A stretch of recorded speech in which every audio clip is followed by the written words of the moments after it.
Praise the lord. మన పరిశుద్ధుడు, రక్షకుడు, విమోచకుడైనటువంటి యేసుక్రీస్తు వారి పరిశుద్ధ నామమున ఈ రోజున దేవుని వాక్య ధ్యానములకు ప్రతి ఒక్కరికి మన పరిశుద్ధుని పేరట ప్రైజ్ ద లార్డ్. ఈరోజు దేవుని ప్రాముఖ్యమైనటువంటి వాక్యాన్ని ధ్యానించుకుందాము. పాత నిబంధన గ్రంథం అంతా కూడా కంటికి కన్ను, పంటికి పన్ను అని రాబట్టది. అంటే ఎదుటోడు మనకి హాని తలపెడటానికి ప్రయత్నం చేస్తుండా మనం కూడా వానికి హాని తలపెట్టవచ్చు. దేవుని తీర్మానం, దేవుని యొక్క మాట. వాడు మీతో యుద్ధానికి కయ్యానికి కాలు దువ్వితే మీరు కూడా కయ్యానికి కాలు దువ్వండి అని దేవుని వాక్యాన్ని సెలవిచ్చింది. అయితే ఈ దేవుని పరిశుద్ధమైనటువంటి పాత నిబంధన వాక్యాలలో దేవుని యొక్క హృదయము ప్రతిబింబిస్తూ ఉంది. చెప్పబడినటువంటి వాక్యానికి వ్యతిరేకంగా వాడు కయ్యానికి వస్తూ ఉండు కదా, మీరు కూడా కయ్యానికి పోండి లేఖనం చెప్తుంది కదా. ఆ చెప్పబడినటువంటి లేఖనాల్లోనే మనం ఇప్పుడు అనుసరిస్తున్నటువంటి క్రీస్తు యొక్క దయాళుత్వము, మనుషుని ఎడల, ఇతర మనుషుని ఎడల, శత్రువు ఎడల ఓర్పు, ఆ మనుషుని ఎడల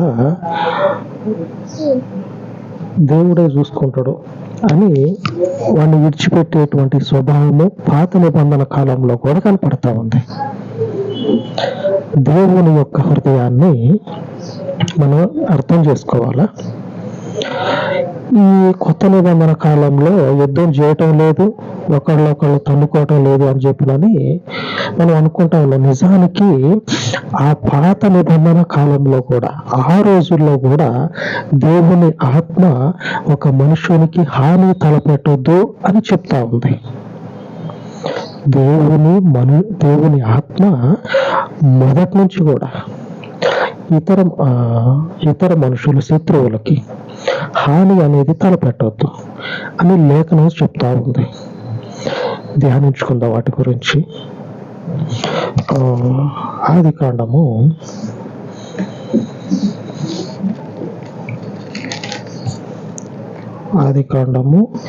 34వ అధ్యాయము 25వ వచనం. 3వ దినమున వారు బాధపడుచుండగా యాకోబు కుమారులలో నిద్దరు అనగా దీనా సహోదరులైన షిమ్యోనును లేవియు తమ కత్తులు చేత పట్టుకొని ఎవరికి తెలియకుండా ఆ ఊరి మీద పడి ప్రతి పురుషుని చంపిరి. అక్కడ సిచ్యువేషన్ ఏంటంటే, యాకోబు కుమార్తె అన్యుడి చేత చెరపబడుతుంది. అంటే ఒక అన్యుడు యాకోబు కుమార్తెని పాడు చేస్తాడు. పాడు చేస్తే యాకోబు ఆ మనుషుని ఎడల దీర్ఘశాంతం చూపించి ఆ జాతి ఎడల దీర్ఘశాంతాన్ని కలిగి ఉంటే, యాకోబు కుమారులు అంటే దీనా సహోదరులైనటువంటి ఇద్దరు, షిమ్యోను, లేవి, వాళ్ళిద్దరు ఏం చేస్తారంటే యాకోబుకి తండ్రికి చెప్పకుండానే, తండ్రికి తెలియకుండా ఆ ఇన్సిడెంట్ జరిగి అప్పటికే 3 రోజులు అవుతుంది. 3వ రోజున ఎవడైతే వాళ్ళ సహోదరుని పాడు చేసిండో వాడి ఊరి మీద పడి ఆ ఊరిలో ఉన్నటువంటి పురుషులందరినీ కూడా చంపేస్తారు. ఆ ఊరి మీద పడి ఆ పురుషులందరినీ కూడా చంపేస్తారు. యాకోబుకు తెలిసి వారిని మందలిస్తాడు. యాకోబుకు తర్వాత తెలుస్తుంది. తర్వాత వారిని మందలిస్తాడు, మీరు ఎందుకు ఇలాగ చేశారు అని. నిజానికి తండ్రి దగ్గరుండి వాళ్ళకి కత్తులు ఇచ్చి పంపించాలి. మన ఆలోచన ప్రకారంగా చూస్తే తండ్రి దగ్గరుండి వారికి కత్తులు ఇచ్చి పంపించటమే కాకుండా ఆ ఇద్దరికి తోడు ఇంకా 10 మంది ఉన్నారు. ఈ 10 మందిని కూడా దగ్గరుండి పంపించాలి. సొంత కుమార్తెకి జరిగినటువంటి తప్పిదం అది. సొంత కుమార్తె ఎడల జరిగినటువంటి తప్పిదం అది. ఈ యాకోబు ఎవడైతే ఆ తప్పిదం చేసిండో ఆ తప్పిదం చేసినటువంటి వాడిని ఏమనలా. యాకోబుకు తెలియకుండా యాకోబు యొక్క కుమారులలో ఇద్దరు షిమ్యోను, లేవి అనేటువంటి వాళ్ళు పోయి ఆ ఊరి మీద పడి పురుషులందరినీ కూడా చంపేస్తారు. నిజానికి మనకు ఆలోచన రావాలా, కరెక్టే కదా. అప్పటికింకా దేవుని యొక్క ధర్మశాస్త్రం మోషే మోషే వచ్చి ఈ ఆజ్ఞలు ఇవ్వాల. మోషే వచ్చిన తర్వాత దేవుడు ఈ మాట చెప్తాడు, కంటికి కన్ను పంటికి పన్ను అని. మోషే తర్వాత అప్పటికింకా మోషే మోషేకి ముందు జరుగుతున్నటువంటి సంఘటన ఇదంతా. అయితే అదే సమయంలో యాకోబు దేవుని పవిత్రమైనటువంటి ఆత్మ చేత నింపబడి ఉన్నాడు. దేవుని పరిశుద్ధమైనటువంటి పరలోకపు ఆత్మ చేత యాకోబు నింపబడి ఉన్నాడు. నేను ఎందుకు ఇంతగా చెప్తా ఉన్నా అంటే మీకు తెలియాల. దేవుని ఆత్మ చేత నింపబడినప్పుడు ఎటువంటి పరిస్థితుల్లో మనం పోతూ ఉంటామో ఆ పరిస్థితుల్లో ఆత్మ ద్వారా ఎలాగ నడిపించబడాలో మీకు తెలియాలి. ఇది జరిగింది యాకోబు విషయంలో, ఇది జరిగింది. యాకోబు ఏమనలా, వారిని మందలిచ్చి మీరు ఎందుకు ఇలాగ చేశారని చెప్పనని వారిని మందలించి అట్లా విడిచిపెడతాడు. తర్వాత మనం ఏం చేద్దామంటే ఇప్పుడు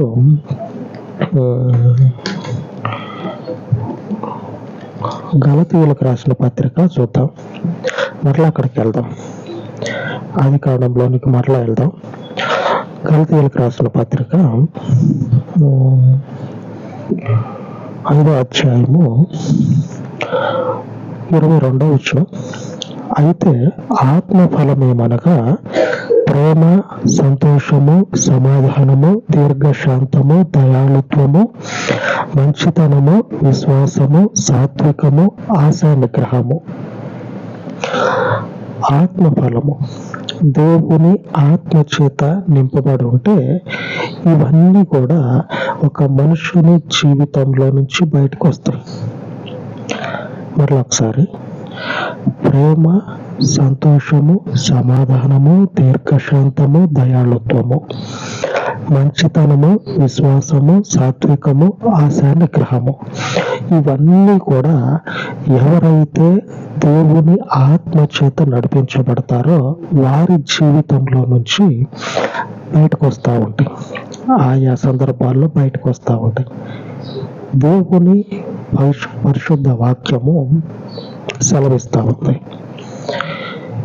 ఈ ఫలమును ఫలించే ప్రతి ఒక్కరు కూడా 5:22 గలతీ పత్రిక. ఇక్కడ రాయబడినటువంటి ప్రతి విషయాన్ని ఫలించేటువంటి ప్రతి ఒక్కరు కూడా దేవుని ఆత్మ చేత నింపబడిన వారై ఉంటారు. దేవుని ఆత్మ చేత నడిపించబడేటువంటి వారై ఉంటారు. నిజానికి పాత నిబంధనలో ఇప్పుడు చెప్పబడినటువంటి వాక్యానికి విరుద్ధంగా ఉంది. జాగ్రత్తగా గమనించాలా. పాత నిబంధనలో ఈ వాక్యానికి విరుద్ధంగా ఉంది. దేవుడే చెప్తా ఉన్నాడు. ఏమనంటే కంటికి కన్ను పంటికి పన్ను. అంటే శత్రువుకి నీవు శత్రువుగానే ఉండు, సమాధానాన్ని ఇచ్చేటువంటి మనిషిగా ఉండొద్దు అని చెప్తా ఉంది. దేవుడే చెప్తా ఉన్నాడు. అయితే దేవుని యొక్క అంతరంగాన్ని ఎరిగినటువంటి వాళ్ళు చేసే పని ఏంటంటే ఆ పాత నిబంధన గ్రంథంలో కూడా ఈ యొక్క ఆత్మఫలాన్ని కలిగి ఉంటారు. యాకోబు చేసింది అదే. ఆమేన్. దేవునికి స్తోత్రం. యాకోబు చేసింది కూడా కొత్త నిబంధన కాలంలో చెప్పబడినటువంటి ఆత్మఫలాన్ని యాకోబు కలిగి ఉన్నాడు. ఆ పాత నిబంధన కాలంలోనే, ఆ పరిస్థితుల్లోనే ఈ యాకోబు తదనంతరం వచ్చినటువంటి మోషేకి దేవుడిచ్చినటువంటి ఆ ధర్మశాస్త్రంలో ఇవ్వబడినటువంటి వాక్యాలు ఏమైతే ఉన్నాయో ఆ వాక్యాల ప్రకారంగా వాళ్ళు నడుచుకుంటూనే అదే సమయంలో దేవుని యొక్క హృదయాన్ని ఎరిగినటువంటి వాళ్ళు ఏం చేస్తూ ఉన్నారంటే కత్తి పట్టుకున్నటువంటి ఆ సమయంలోనే సమాధానం కలిగి ఉన్నారు, యాకోబులాగా. ఆమె దేవునికి స్తోత్రం. దేవుని యొక్క అంతరంగాన్ని మనం చూడాలి. ఆయన చెప్తాడు, దేవుడు చెప్తాడు ఇట్లాగ ఉండండి అని.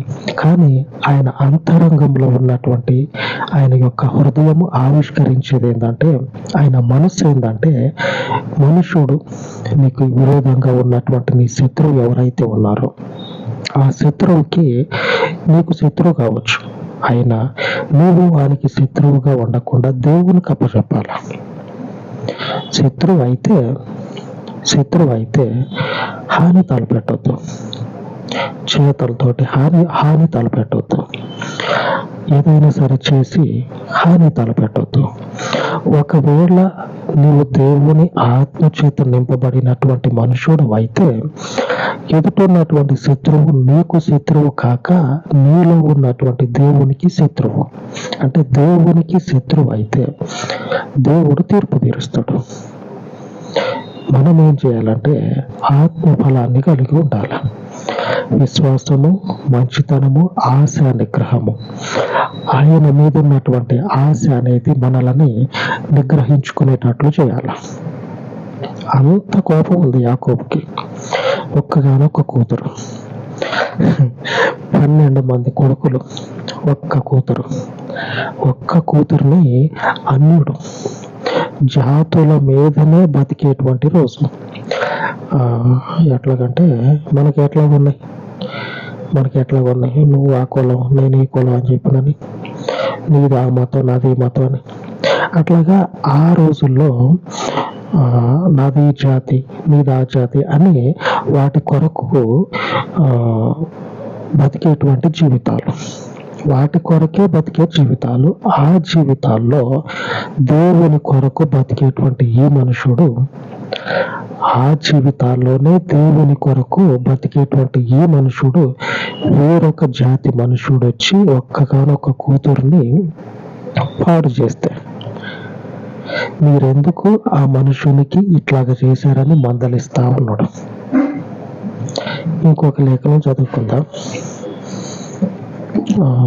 ఆదికాండము 49వ అధ్యాయము 5వ వచనం. షిమ్యోను, లేవి అనువారు సహోదరులు, వారి ఖడ్గములు బలాత్కారపు ఆయుధములు. నా ప్రాణమా, వారి ఆలోచనలో చేరవద్దు. నా ఘనమా, వారి సంఘముతో కలుసుకొనవద్దు. వారు కోపము వచ్చి మనుషులను చంపిరి. తమ స్వేచ్ఛ చేత ఎద్దుల గుదికాలి నరమును తెగగొట్టిరి. వారి కోపము వేంద్రమైనది, వారి ఉగ్రతయు కఠినమైనది. అవి శపింపబడును. యాకోబులో వారిని విభజించెదను, ఇశ్రాయేలులో వారిని చెదరగొట్టెదను. స్పష్టంగా యాకోబు వారి గురించి మాట్లాడుతూ ఉండటం. యాకోబు అనేటువంటి సంఘములో నుంచి వారిని వెలివేస్తా, సొంత కుమారులని వెలివేస్తా అని చెప్తా ఉన్నాడు యాకోబు. ఆత్మఫలాన్ని కనపరుస్తా ఉన్నాడు.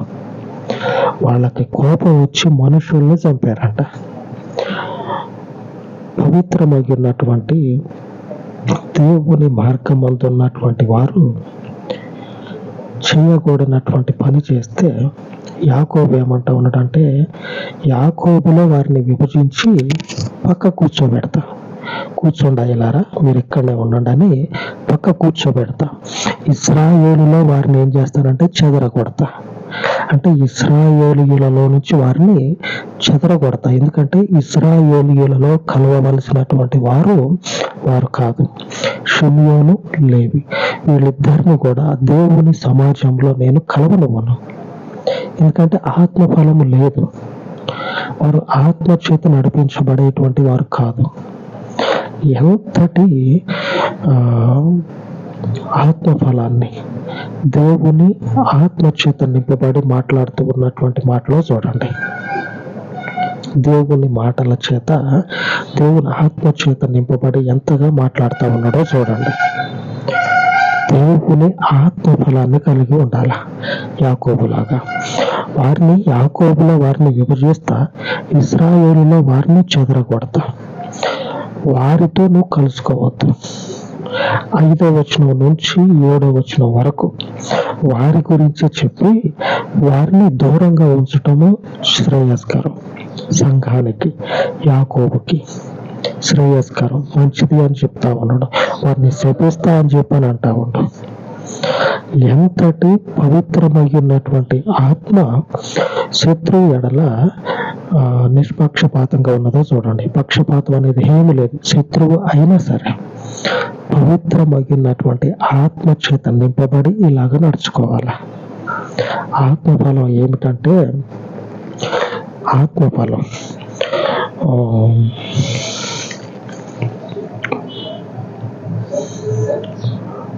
ప్రేమ, సంతోషము, సమాధానము, దీర్ఘశాంతము, దయాళుత్వము, మంచితనము, విశ్వాసము, సాత్వికము, ఆశా నిగ్రహము. సాత్వికం అంటే తెలుసు కదా, యాకోబు బెస్ట్ ఎగ్జాంపుల్. యాకోబు సాత్వికంగా ఉండు శత్రువు ఎడల. సొంత కుమార్తెకి జరిగితే, సొంత కుమార్తెకి ఆ పరిస్థితి ఎదురైతే సాత్వికంగా మంచితనం చూపించి మాట్లాడుతున్నటువంటి దేవుని మాట. ఈరోజు దేవుని వాగ్దానము మనకు సెలవిస్తూ ఉంది. రోమా పత్రిక 8వ అధ్యాయము 9వ వచనం, ఎవడైనను క్రీస్తు ఆత్మ లేని వాడైతే వాడు ఆయన వాడు కాడు. ఎవడైనా సరే క్రీస్తు ఆత్మ లేని వాడైతే అట్టి మనుష్యుడు దేవుని మనుష్యుడు కాదు. క్రీస్తు ఆత్మ ఉంటే ఏం చేస్తాడు? సాత్వికము, మంచితనము, దయాళుత్వము, ఆశా నిగ్రహము, ప్రేమ, సమాధానం, ఇవన్నీ కలిగినటువంటి మనుషుడు క్రీస్తు ఆత్మను కలిగిన వాడు. శత్రువు ఎడల కూడా ఈ విధంగానే కలిగి ఈ విధంగానే ప్రవర్తించినట్లయితే అట్టి మనుషుడు ఆత్మ చేత నడిపించబడుతూ ఉన్న మనుషుడు. యాకోబు దేవుని మనుషుడు. యాకోబు దేవుని యొక్క సొంతం. ఇశ్రాయేలులో నుంచి ఆత్మ లేని వారిని యాకోబు విభజిస్తా అని చెప్తా ఉన్నాడు. ఇశ్రాయేలులోకి వచ్చి కలుస్తా అంటాడా?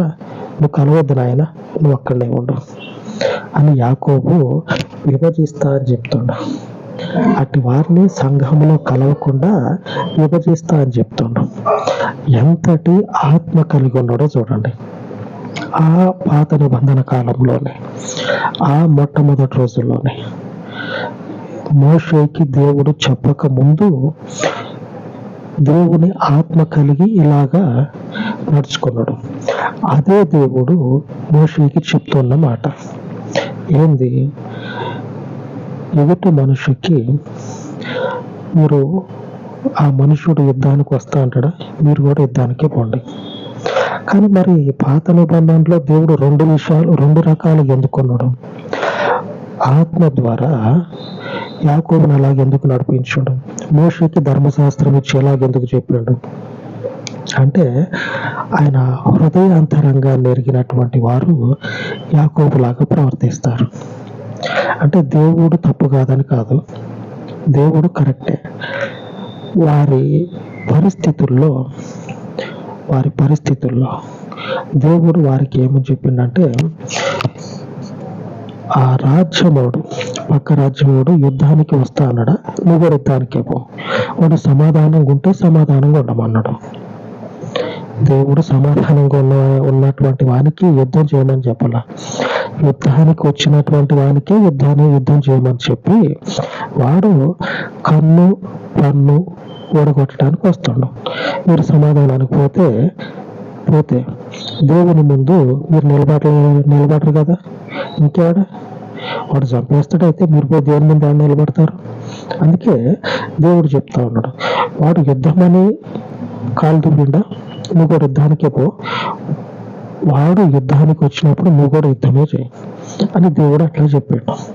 అయితే దేవుని హృదయంలో ఉన్నటువంటి ఆయన యొక్క అంతరంగం ఏంటంటే, ఆయన హృదయాంతరంగంలో ఉన్నటువంటి ఆయన యొక్క ఉద్దేశం ఏంటంటే సాత్వికము, మంచితనము, ఆశ నిగ్రహము, ఆత్మఫలం.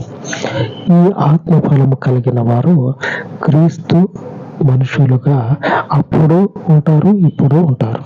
ఆమె అలాగా నడుచుకుందాం. క్రీస్తు ఆత్మను కలిగి ఆయనకు మహిమ కలుగును గాక. అలాగ ప్రార్థించుకుందాం. సర్వోన్నతుడమైన తండ్రి, జీవము కలిగినటువంటి పరిశుద్ధుడా, ఆత్మచేత నింపబడి, క్రీస్తు ఆత్మచేత నాటబడి, క్రీస్తు ఆత్మచేత వర్తిల్లుటకు కృప చూపమని మీ పరిశుద్ధ నామం నాకు మనవి చేసుకొనొచ్చు.